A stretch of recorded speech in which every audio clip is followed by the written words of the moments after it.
आज हम शुरू करेंगे आयनिक इक्विलिब्रियम। सबसे पहले देखते हैं इंट्रोडक्शन ऑफ इक्विलिब्रियम। इक्विलिब्रियम का मतलब होता है the equilibrium between the ions and unionised molecules in the solution is called as ionic equilibrium. The principle of chemical equilibrium. Simple से इतना याद रखना है कि इक्विलिब्रियम का मतलब होता है ऐसी रिएक्शन जिसमें क्या होता है कि रिएक्टेंट प्रोडक्ट में कन्वर्ट हो और प्रोडक्ट रिएक्टेंट में कन्वर्ट हो, is called as ionic equilibrium. और डेफिनेशन इसकी इक्विलिब्रियम की ये है कि the equilibrium between the ion और unionized molecules in the solution is called as ionic equilibrium. उसके बाद में इसमें इंपॉर्टेंट टॉपिक्स आता है types of electrode. Types of electrode के बारे में देखना है हमारे को। इलेक्ट्रोड किसको बोलते हैं? इलेक्ट्रोड बोले तो वो आयंस रहते हैं जो इलेक्ट्रोड बोले तो वो केमिकल सब्सटेंस रहते हैं जो इजीली डिसॉल्व हो सके वाटर वगैरह में, जो आयन फॉर्म करते हैं। इलेक्ट्रोड उसको बोलते हैं जो आयन फॉर्म कर सकते हैं। जैसे कि देखो दिया the substance which give rise to ion when dissolve in water. वो सब्सटेंस जिसको वाटर में डिसॉल्व करने के बाद वो आयन फॉर्म करता है इज कॉल्ड एज इलेक्ट्रोलाइट। और वो सब्सटेंस जो वाटर में डिसॉल्व करने के बाद इलेक्ट्रोड फॉर्म नहीं करता is called as non electrolyte. तो इलेक्ट्रोलाइट को डिवाइड किया गया दो, इसमें एक आता है स्ट्रॉन्ग इलेक्ट्रोलाइट और दूसरा आता है वीक इलेक्ट्रोलाइट। स्ट्रॉन्ग इलेक्ट्रोलाइट वो इलेक्ट्रोड रहते हैं जो वाटर में कंप्लीटली डिसॉल्व होते हैं। स्ट्रॉन्ग इलेक्ट्रोलाइट उसको बोला जाता है जो वाटर में क्या होते हैं, कंप्लीटली डिसॉल्व होते हैं, is called as strong electrolyte. For example है strong acid and strong base and salt. Strong acid और स्ट्रॉन्ग बेस के सॉल्ट जो है वो कहलाते हैं स्ट्रॉन्ग इलेक्ट्रोलाइट। उसके बाद में आता है वीक इलेक्ट्रोलाइट। वीक इलेक्ट्रोलाइट उसको बोला जाता है जो कंप्लीटली डिसॉल्व नहीं होते, जो पूरी तरह से वाटर में डिसॉल्व नहीं होते, is called as weak electrolyte. For example है weak acid and weak base belong to this class. Weak acid और वीक बेस जो रहते हैं वो रहते हैं weak electrolyte. Arrhenius theory of acid and base. उसके बाद में देखो हमने यहाँ तक के देख लिया। पहले इंट्रोडक्शन देखिए किसको बोलते हैं, आयनिक इक्विलिब्रियम का इंट्रोडक्शन देखिए कि आयनिक इक्विलिब्रियम उससे बोला जाता है जिसके अंदर क्या होते हैं, आयन और अनआयोनाइज्ड मॉलिक्यूल्स के बीच में क्या हो, एक इक्विलिब्रियम फॉर्म हो, is called as ionic equilibrium. उसके बाद में हमने देखे इलेक्ट्रोलाइट उसको बोला जाता है जो वाटर में कंप्लीटली डिसॉल्व होते हैं, इज कॉल्ड एज इलेक्ट्रोलाइट। उसकी दो टाइप्स है, एक स्ट्रॉन्ग इलेक्ट्रोलाइट है और एक वीक इलेक्ट्रोलाइट है। स्ट्रॉन्ग इलेक्ट्रोलाइट उसको बोलेंगे जो पूरी तरह से डिसॉल्व हो जाए वाटर में, is called as strong electrolyte. और वीक इलेक्ट्रोलाइट उसको बोलेंगे जो कंप्लीटली वाटर में डिसॉल्व नहीं होता, is called as weak electrolyte. ये हो गया। उसके बाद में आता है degree of dissociation. Degree of dissociation को रिप्रेजेंट किया जाता है अल्फा से।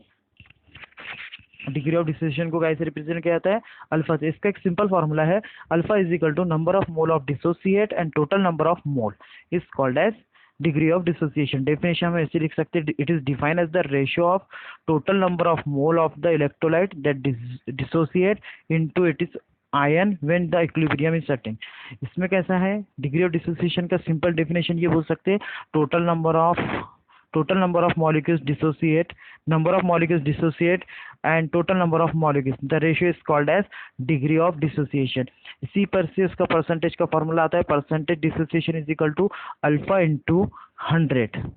ये हो गया परसेंटेज डिसोसिएशन। बस इतने याद रखना है। उसके बाद में हमको पढ़ना है एसिड और बेस। एसिड और बेस दोनों भी केमिकल सब्सटेंस है।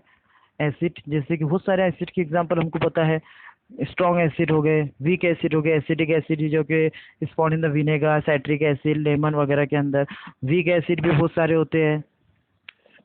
ये सब हमारे एवरीडे लाइफ के अंदर हमारे पास से पास आउट होते हैं। इसके बाद में हमको पढ़ना है, इसके अंदर क्या किया गया, एसिड और बेस को कंसेप्ट को एक्सप्लेन करने के लिए बहुत सारी थ्योरी है, जिसमें पहली थ्योरी है Arrhenius theory of acid and base.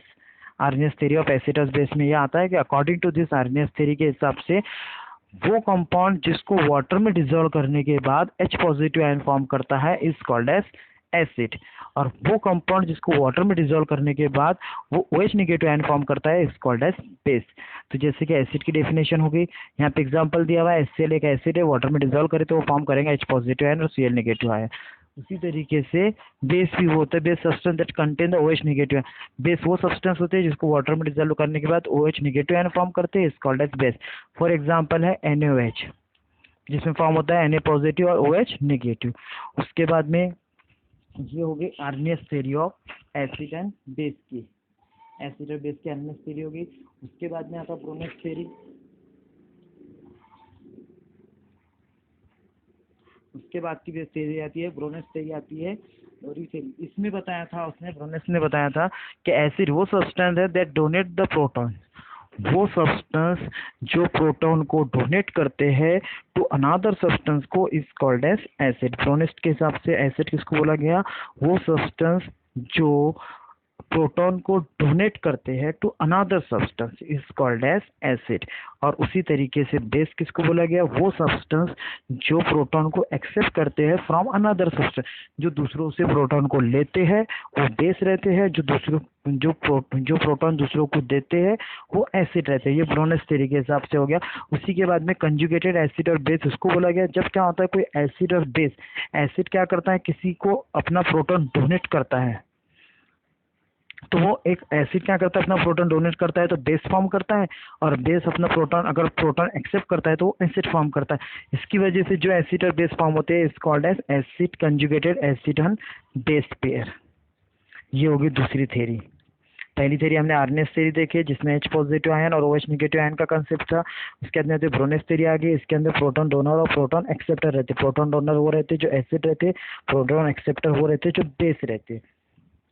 उसी के बाद में देखा जाए तो लेविस थ्योरी, लेविस थ्योरी के अंदर बताया था कि जो स्पीसीज क्या करती है लोन पेयर ऑफ इलेक्ट्रॉन को एक्सेप्ट करेंगी, जो स्पीसीज क्या करती है लोन पेयर ऑफ इलेक्ट्रॉन को एक्सेप्ट करती है is called as Lewis acid. Lewis acid इसको बोला जाता है जो लोन पेयर ऑफ इलेक्ट्रॉन को क्या करेंगी एक्सेप्ट करेंगी, और लेविस बेस को बोला जाता है जो लोन पेयर ऑफ इलेक्ट्रॉन को क्या करेंगी डोनेट करेंगी। फॉर एग्जाम्पल नीचे दिया हुआ है एसिड बेस, यहाँ पे देखो नाइट्रोजन क्या कर रहा है अपने लोन पेयर ऑफ इलेक्ट्रॉन को डोनेट कर रहा है H को, और H क्या कर रहा है लोन पेयर ऑफ इलेक्ट्रॉन ले रहा है नाइट्रोजन से, इसीलिए यहाँ पे H जो है वो एसिड है और नाइट्रोजन जो है वो बेस है। ये हो गई लेविस थ्योरी, तीन थ्योरी हो गए पूरे कंप्लीट अपने यहाँ पे। उसके बाद में देखना है हमको dissociation constant of week acid और वीक बेस। इसके पहले हमको ये देखना है एम्पोटेरिक नेचर ऑफ वाटर।